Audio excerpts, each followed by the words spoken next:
Kita lihat bahwa banyak sekali sumber berita yang kadang-kadang tidak jelas, kadang-kadang hoax juga. Nah, oleh sebab itu carilah informasi dari sumber utama. Dan informasi ini adalah bagian kita untuk terus waspada, bukan membuat kita khawatir, nah sehingga justru menurunkan imunitas tubuh kita.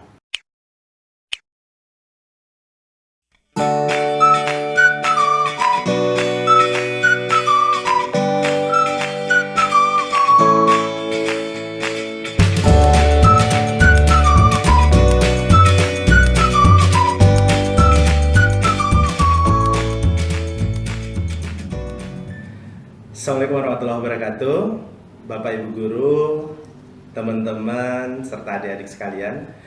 Kali ini saya sengaja sedikit santai untuk memberikan beberapa ulasan tentang bagaimana sih kita beradaptasi di masa pandemik seperti hari ini.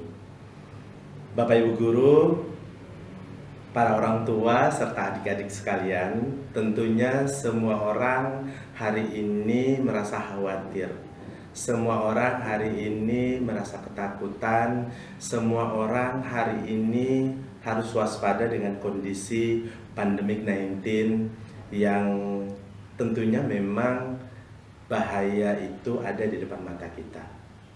Nah, tetapi mau tidak mau, ingin tidak ingin, kita harus berupaya untuk beradaptasi dengan lingkungan atau situasi yang terbaru saat ini. Seperti yang dianjurkan pemerintah, tentunya new normal atau normal baru adalah sesuatu yang memang harus kita hadapi sama-sama. Nah, kali ini saya ingin memberikan tentang bagaimana sih caranya kita tetap beradaptasi dengan new normal atau keadaan normal baru hari ini. Saya melihatnya ada 4 hal atau 4 bagian besar yang perlu kita pahami.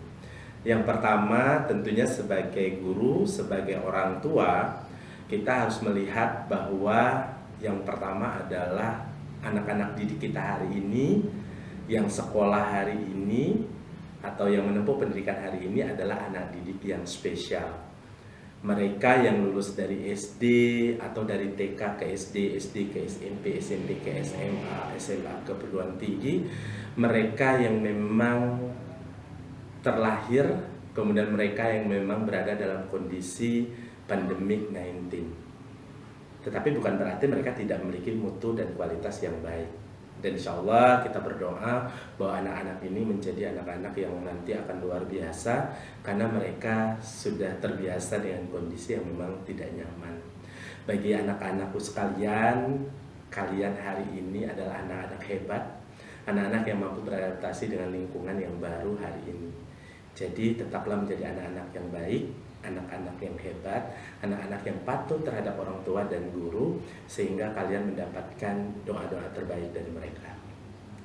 Nah, kemudian yang kedua adalah kita akan melihat dari sisi, sebenarnya dari sisi keilmuan atau ilmu. Nah, kita melihat bahwa di tengah pandemik hari ini kita harus juga memiliki ilmu tentang itu. Ilmunya apa? Yang pertama, saya melihat bahwa kita harus paham juga update informasi terkini tentang pandemik COVID-19 ini. Kita lihat bahwa banyak sekali sumber berita yang kadang-kadang tidak jelas, kadang-kadang hoax juga. Nah, oleh sebab itu carilah informasi dari sumber utama. Dan informasi ini adalah bagian kita untuk terus waspada, bukan membuat kita khawatir, nah sehingga justru menurunkan imunitas tubuh kita. Itu yang pertama. Kemudian yang kedua, dari cara kita untuk melihat secara keilmuannya atau pengetahuannya ini adalah bagaimana kita paham bahwa ternyata protokoler pemerintah itu sudah bagus sekali. Kita tinggal mengikuti, seperti mencuci tangan dengan sabun dan air mengalir. Maka pastikan bahwa kita melakukan itu dengan baik. Karena kalau hanya saja mencuci tangan tetapi tidak dengan baik dan tidak sesuai dengan aturannya, maka itu sama saja dengan berbohong. Kemudian yang kedua, jauhi keramaian jika memang tidak sangat diperlukan. Pun kalau misalnya teman-teman berada di keramaian, maka aturlah jarak lebih dari 1 meter, bahkan direkomendasikan 1,5 lebih. Dan tetaplah memakai masker karena kita tidak tahu siapa atau kita sendiri yang sebenarnya juga terdampak atau membawa atau menjadi karier dari COVID-19 ini. Oleh sebab itu, senantiasa menggunakan masker untuk di tempat-tempat umum. Tapi kalau bisa memang hindari ya.